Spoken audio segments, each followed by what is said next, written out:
In the last lecture, we learned that medieval theologians had forged an ingenious and comprehensive worldview called the Great Chain of Being. The chain saw the earth and its inhabitants as part of a much wider universe arranged in a strict hierarchical order and presided over by God. The chain purported to place every creature, every object in the universe in its proper place. Since that place had been assigned by God himself, to attempt to change one's place, let alone to attack the hierarchical concept overall, was to commit treason against God. The whole thing was, of course, a recipe for maintaining the status quo. But as Europe emerged from the Middle Ages in the 16th century, its inhabitants were neither sleeping nor standing still. The internal stresses and contradictions of the chain were being exposed by all sorts of new developments which had the potential to change how Europeans thought. Slowly, subtly, Europeans were coming to question the received wisdom of the past and beginning to move about physically, socially, politically, and even in terms of religion. As a result, they would soon become less superstitious, more rational, less accepting of authority, more questioning, less apparently concerned with the next life, more with this one, all habits of mind characteristic of modernity. It could be argued that this tectonic shift began with a movement known as Renaissance humanism. There's a great line in the medieval portion of Woody Allen's Everything You Always Wanted to Know About Sex But Were Afraid to Ask, which plays off our popular conception of the Renaissance. A court jester, played by Allen, is trying to bed the queen, played by Lynn Redgrave. One of his come-on lines is something like, "We'd better fool around now because before you know it, the Renaissance will be here and we'll all be painting." When you think of the Renaissance, we do tend to think of painting. I'll get to painting and art in a minute, but far more important than lovely Madonnas and commanding biblical statues was the set of ideas behind them. What were the ideas behind the Renaissance? Well, every freshman knows, if you walk into class and you say, "What does the word Renaissance mean?" they can all still tell you, rebirth. And then you ask them what was reborn, and they're kind of lost. Beginning in the 14th century, mostly in Italy, intellectuals and artists began to be more interested in classical, that is, Greek and Roman literature and art, for their own sakes. Now, in fact, university scholars had long been influenced by Greece and Rome. Historians often refer to an earlier Renaissance of the 12th century, during which Islamic translations of Greek and Roman authors made their way into Europe as a result of the Crusades. University curricula came to be dominated by the study of Roman law, Greek and Roman grammarians and rhetoricians, and above all, Aristotle, who dominated the fields of philosophy, science, politics, and aesthetics. In fact, the Great Chain of Being is itself very much an Aristotelian conception. Many historians today would de-emphasize the degree to which the Renaissance was a break from the past. They would argue that it was merely the logical outgrowth of these medieval trends. But I would argue that something new was going on in Europe around 1500. The medieval interest in classical writings had pretty much been limited to churchmen and university academics. Nor were those scholars terribly interested in what ancient authors could tell them about themselves or about ancient times. Rather, the medieval schoolmen were largely interested in pagan authors only for how they could assist them in understanding and communicating in Latin, mastering the rules of logic as laid down by Aristotle, all in order to assist in the great medieval project of comprehending Scripture and therefore, ultimately, comprehending God. But towards the end of the Middle Ages, scholars and artists began to grow interested in the great classical writings not only for how they could illuminate the Bible or even illuminate God, though both remained a preoccupation. They became more interested in these authors for their own sakes and that of their own times. We see, along with the traditional emphasis on Greek and Roman philosophy, rhetoric, and grammar, an increasing interest in Greek and Roman history, Plutarch's Lives, Livy's and Tacitus's histories, later Herodotus and Thucydides among the Greeks, as well as an increased interest in Greek and Roman poetry, Homer's Iliad and Odyssey, Virgil's Aeneid, the Odes of Horace, etc., for what they might say generally, not only about how to speak and write Latin, but about the human condition. Something else is different in the century before 1500. Whereas before, these works might have been studied in medieval universities to assist in biblical exegesis and rhetoric, after around 1400, and increasingly as the century wears on, they were being read and studied by kings, by nobles, by merchants. Not only for their own sakes, as stories of value in their own right, but also for what they could tell Europeans of their classical past, and more specifically for advice on how to run states and how to live lives.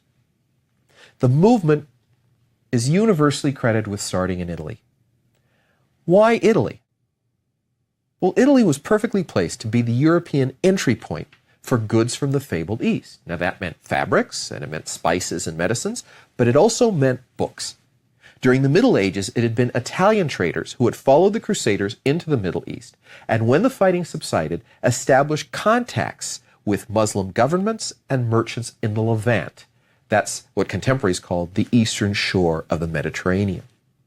This wealth, combined with a collapse of political control by the Holy Roman Empire, especially in northern Italy, had enabled the cities of Italy to gain independence and to prosper towards the end of the Middle Ages.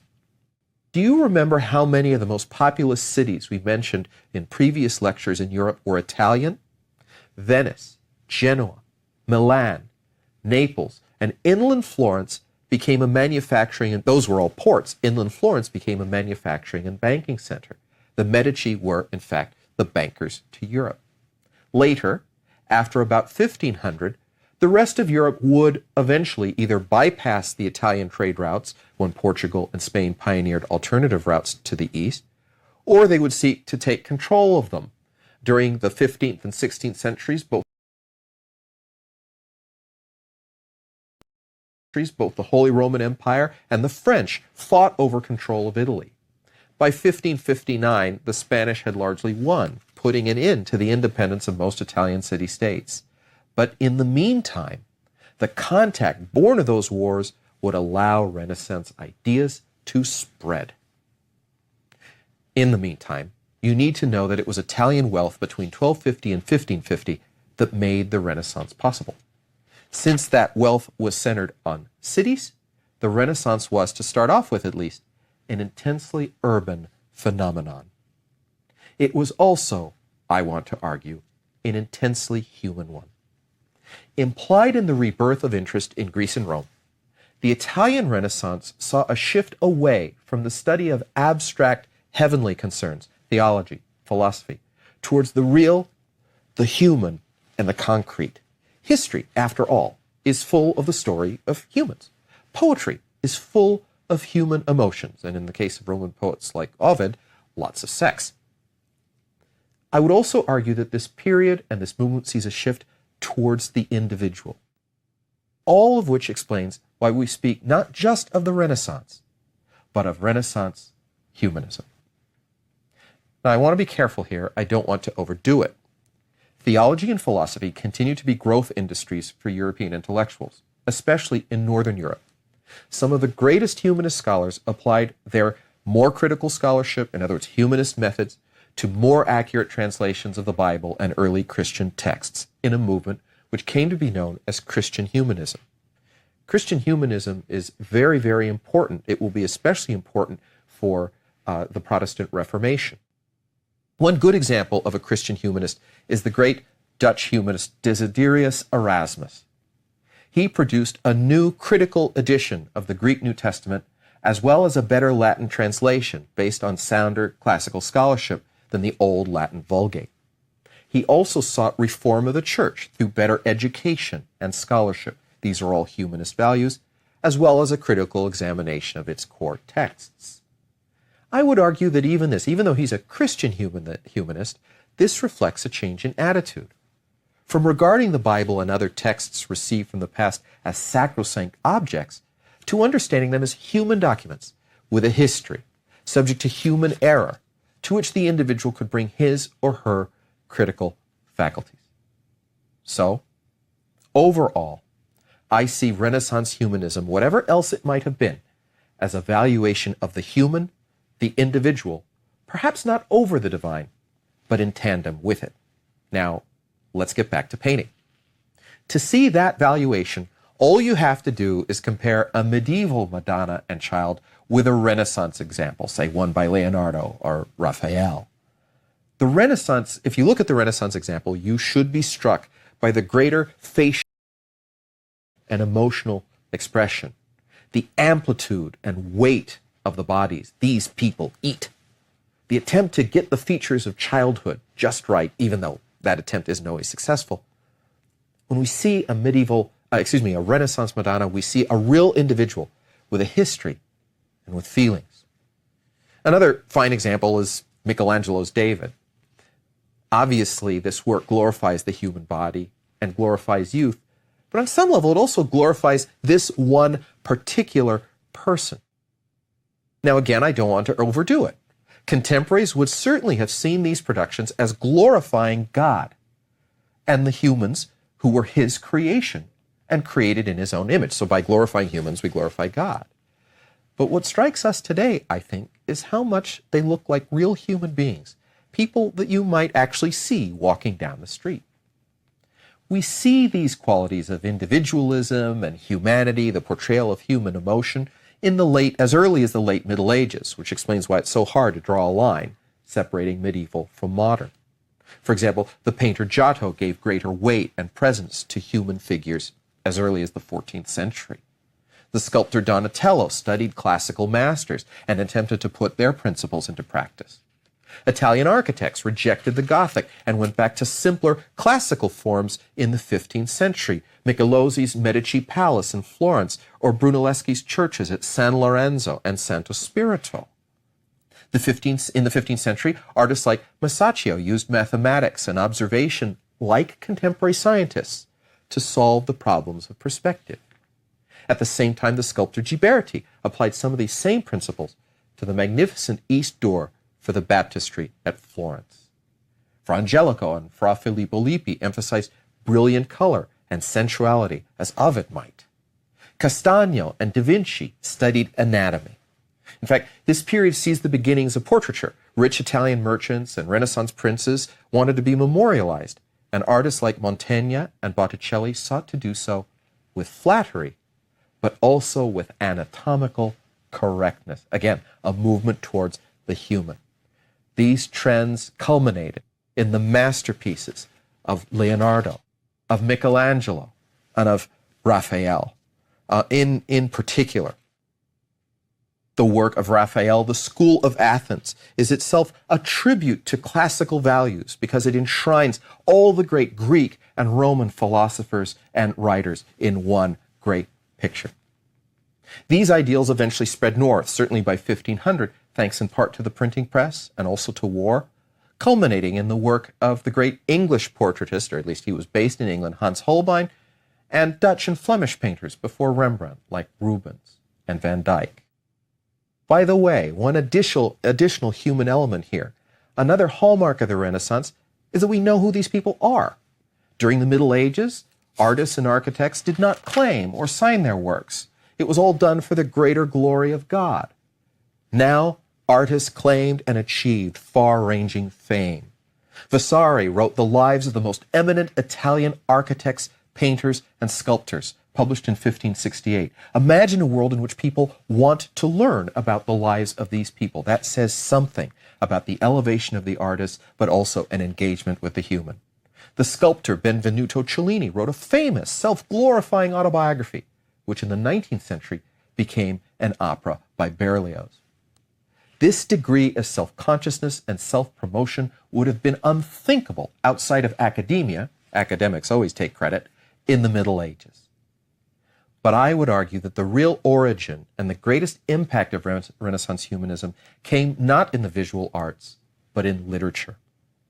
Beginning in the 14th century, Europeans began to produce a new kind of literature, less about God and kings, more about human beings. In Italy, Dante Alighieri is a sort of precursor with the Divine Comedy, which first appeared around 1307. Now, the Divine Comedy is clearly about celestial themes. But the stories, if you read the stories, especially of those condemned to hell, they're intensely human. They're written with an obvious veneration for Latin and for Virgil, but they're written in the vernacular, so more people can read them. But perhaps the real founder of humanism was Francesco Petrarca, better known as Petrarch. He wrote in both Latin and Italian. His exemplary lives imitated Plutarch. His Africa celebrated the Punic Wars. He actually wrote letters to dead classical authors like Cicero, which shows you how much he cared about them. But at the same time, in his sonnets dedicated to his great unrequited love, Laura, he reveals a full range of human passion and emotion. Giovanni Boccaccio wrote the Decameron, 100 very human and kind of racy stories, told by citizens trying to take refuge from the plague. A century later, in 1487, Pico della Mirandola wrote an anthem for the Renaissance in his Oration on the Dignity of Man. In this short work, he imagines God placing man in the great chain of being with these words: Adam, we give you no fixed place to live, no form that is peculiar to you, nor any function that is yours alone. According to your desires and judgment, you will have and possess whatever place to live, whatever form and whatever functions you yourself choose. All other things have a limited and fixed nature prescribed and bounded by our laws. You, with no limit or bound, may choose for yourself the limits and bounds of your nature. We have placed you at the world's center so that you may survey everything else in the world, so that with free choice and dignity, you may fashion yourself into whatever you choose.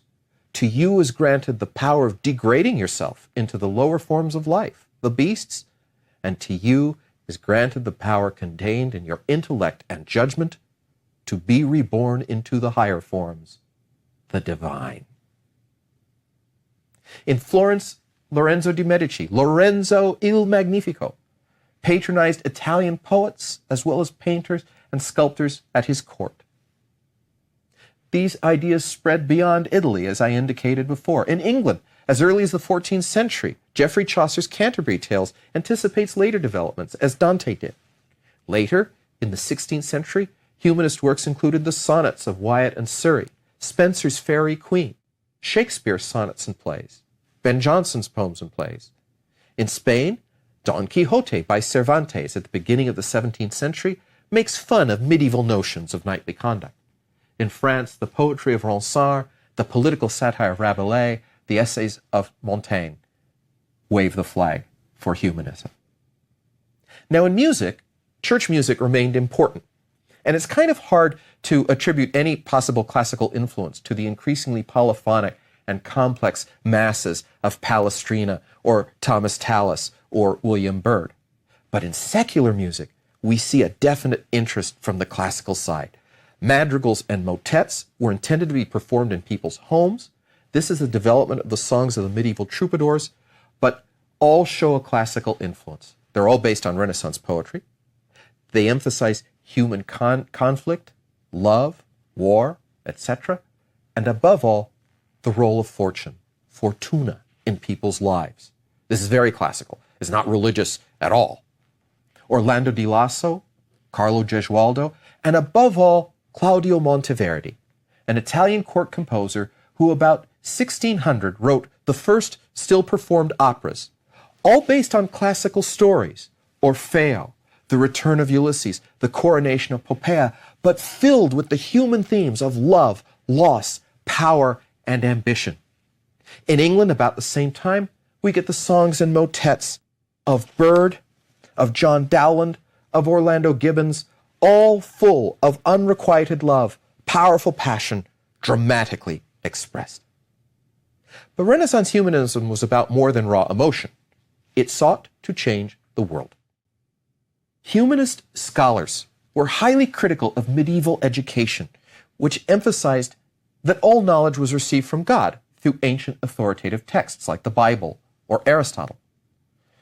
Medieval scholars tended to believe that it was very hard, if not impossible, to add new knowledge, and therefore scholarship should be based on deductive reasoning from the first principles contained in these prior authorities.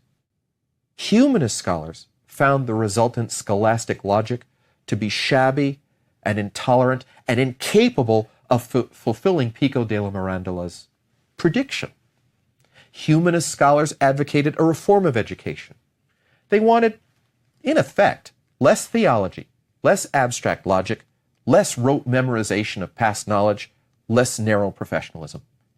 They were more open to new ideas, learning by observation and induction, more willing to question first principles. They wanted more emphasis on history, poetry, and ethics, which is, after all, the human application of moral principles. And of course, they wanted the examination and criticism of original texts. They also wanted a practical education, not just so that people would express themselves better, but so that they would become good citizens. Indeed, some that went far beyond the clergy to encompass even women. The famous humanist scholar Roger Ascham, for example, became a tutor to Princess Elizabeth. But this is a period of time when women, even down into the middle classes, began to receive classical educations. They believed, like many classical authors before them, that education was necessary to make good citizens. Now, this is actually a problem for the great chain of being, because good citizens, the idea that you would educate people for good citizenship, suggests the idea that people, citizens, can actually participate in government, perhaps even make its decisions. Admittedly, most humanist authors were more snobbish than this. They wanted to restrict participation only to the well-educated. But even that is revolutionary. They see a world in which aristocrats were no longer supposed to be great warriors, but were increasingly government servants, serving the prince in peacetime as well as war. A good prince should, like the Medici or the Borgia, be well educated himself and employ those who were well educated. He should promote education and the arts, which would in turn promote civic virtue, but also glorify his rule. Practically speaking, that advice led to an explosion of Renaissance civic art and pageantry in the 15th and 16th centuries. We owe to this reforming impulse the great paintings and statuary of Venice, Florence, and Rome, and later it would spread to the court of Burgundy, the Valois court of France, the Tudor court of England. We owe to this impulse buildings like St. Mark's in Venice, Brunelleschi's Duomo in Florence, St. Peter's in Rome, Fontainebleau and the Louvre in France, and Hampton Court in England. But the de-emphasis of God for the human in these equations, the emphasis on human concerns and human capacities, also threatened to degenerate into a glorification of expediency over virtue, practicality over idealism, and success over morality. There's a dark side to Renaissance humanism, and we see these themes come together in two of the greatest authors produced by the Renaissance courts of Italy, Castiglione and Machiavelli. One was light, one was dark. Baltasar Castiglione was a diplomat who wrote Il Libro del Cortigiano, The Courtier, in 1528. This book captured the imaginations of contemporaries. It was translated into many languages throughout the 16th century. What Castiglione's book, which is in the form of a dialogue, purported to do was to explain how to rise into the innermost confidence of a great ruler, how to become, well, Vernon Jordan or Leon Panetta or Karl Rove or Karen Hughes, with all the power that that implies. In short, it was the world's first dress for success book. The successful courtier was to be impeccable in his manners, discreet in his behavior, accomplished in the arts of peace and war, including dancing, poetry, horsemanship, and swordsmanship. This fit him to be a companion to the ruler. Yet he was to wear these accomplishments lightly. Above all, he was to insinuate himself into the confidence of his prince by never being in the way or out of the way, telling him the truth, but in the most flattering way possible. Indeed, the whole point of these skills was to flatter the prince into listening to good advice, to flatter him into thinking that it was his idea all along.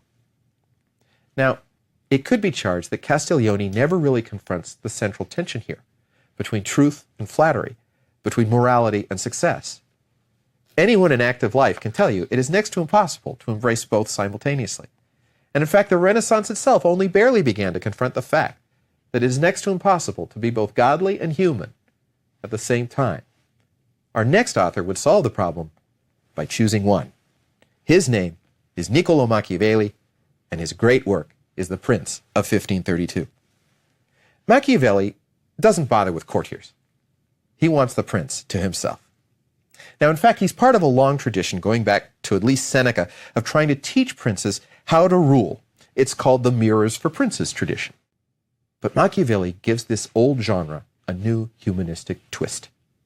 In keeping with the Renaissance de-emphasis of the divine and emphasis on the human, Machiavelli's goal is not to make his prince a better person, not to get him into heaven.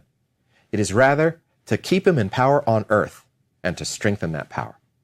Machiavelli's reasoning is intensely practical.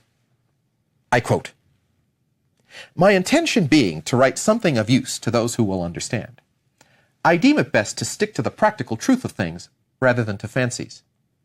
Many men have imagined republics and principalities that never really existed at all." This is a hit at medieval schoolmen, by the way.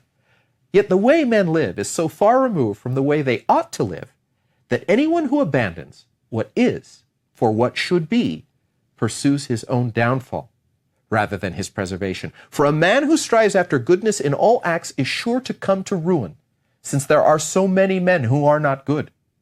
Hence, it is necessary that a prince who is interested in his survival learn to be other than good, making use of this capacity or refraining from it according to need. As this implies, a prince must become adept at seeming to be and do one thing while actually doing what serves." Again, I quote, "Therefore, it is not necessary for the prince to have all the good qualities I have enumerated, but it is very necessary to appear to have them. And you have to understand this, that a prince, especially a new one, cannot observe all those things for which men are esteemed, being often forced, in order to maintain the state, to act contrary to fidelity, friendship, humanity, and religion. Therefore, it is necessary for him to have a mind ready to turn itself accordingly as the winds and variations of fortune force it.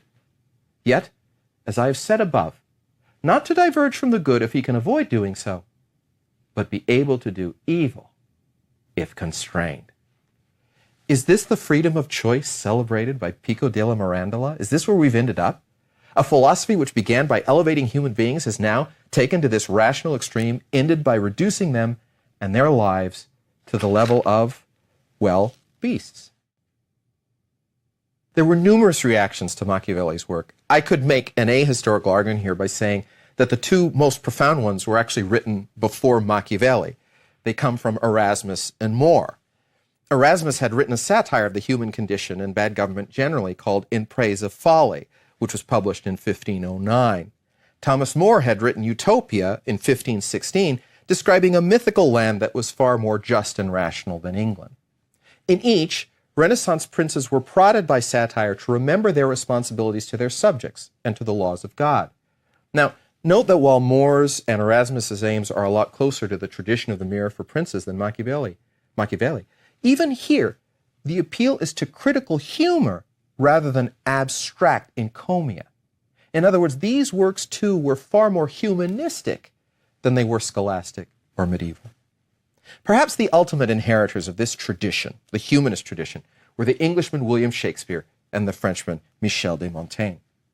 Shakespeare, in a series of plays written at the turn of the 17th century, explores the human condition from seemingly every angle. His rulers try out Machiavelli. His courtiers Castiglione. His comedies have the biting wit of Erasmus. And his tragedies, the sympathy for the human condition of Thomas More. Like any good humanist, Shakespeare knew his classical authors, and many of his plays center around issues of public morality that would have been familiar to Thucydides or Seneca. It is perhaps the ultimate humanist compliment to say that scholars and playgoers have studied him in vain for hundreds of years, trying to pin down exactly what it is Shakespeare believed. Like Machiavelli's ruler, his sympathy seemed to shift with the winds. Montaigne's essays, written in the late 16th century, similarly examine the human condition from a wide variety of angles. Like all humanists, he uses his critical faculties to advocate rational reforms. For example, on the education of children, advocates a reform of education along classical lines. But he also uses that questioning ability to be quite radical. In Of Cannibals, He makes what must have been a shocking suggestion that Europeans were no better than the native peoples that they increasingly sought to conquer. Note that in all these cases, the critical faculty of humanism seems to point to a kind of moral relativism, or at least a refusal to flag way for European culture as it then existed. Both would have been anathema to medieval thinkers. To conclude, Renaissance humanism was a movement which urged human beings to be more practical, less spiritual, more learned, less ignorant, more critical, less trusting, more involved, less subservient, more involved in the world, less concerned with what heaven thinks. Its emphasis on the critical and the practical were dynamite for the old medieval worldview and the great chain of being. In Machiavelli, it found a prophet who would not only create a new adjective, but would also continue to have a profound, if indirect, influence on how statecraft is pursued. We see that influence in the second great development which would attack the great chain of being and give rise to the modern world. The rise of nation-states centrally governed by ambitious, powerful, charismatic, and Machiavellian Renaissance princes and kings.